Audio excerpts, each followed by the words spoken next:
వైఎస్ఆర్ కాంగ్రెస్ పార్టీకి ఏపీలో రెండు సంక్షోభాలు తప్పేలా లేవు. ఒకటి అమరావతి, రెండోది అన్యమత ప్రచారం అపవాదు. ఇటీవల అమరావతికి చట్టబద్ధత కల్పించాలని కోరుతూ ఏపీ అసెంబ్లీ ప్రత్యేక సమావేశంలో తీర్మానించారు.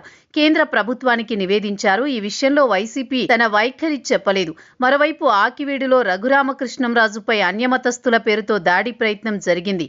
శ్రీరామనవమి నాడు శ్రీరాముడి విగ్రహానికి పూలమాలలు వేస్తూ ఉండగా కొందరు అడ్డుకున్నారు. ఆ విషయంలో సైతం వైఎస్ఆర్ కాంగ్రెస్ పార్టీ తన వైఖరి చెప్పలేదు. అమరావతి రాజధాని విషయంలో వైసీపీ విమర్శలే కాదు, అనేక రకాల అనుమానాలు ఉన్నాయి. అమరావతి విషయంలో ఎటువంటి వ్యతిరేక ప్రచారం జరిగినా దాని వెనుక వైసీపీ ఉంటుందన్నది బహిరంగ రహస్యం. ఆది నుంచి అమరావతి విషయంలో వైసీపీ వైఖరి ఇలానే ఉంది. అమరావతి రాజధానికి ఏకాభిప్రాయం పేరుతో సమర్థించింది వైసీపీ. కానీ అధికారంలోకి వచ్చిన తర్వాత 3 రాజధానుల పేరుతో అమరావతిని నిర్వీర్యం చేసింది. అలా అని 3 రాజధానులను నిర్మించలేకపోయింది.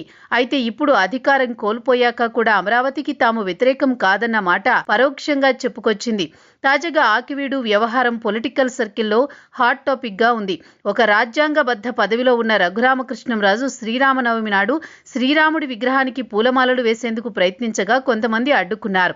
దీనిపై ఇంతవరకు వైసీపీ స్పందించలేదు. అదే ముస్లిం, క్రిస్టియన్ విషయంలో వేగంగా స్పందించే ఆ పార్టీ హిందూ మతానికి సంబంధించిన విషయాలపై పెద్దగా స్పందించడం లేదనే విమర్శ మూటగట్టుకుంది.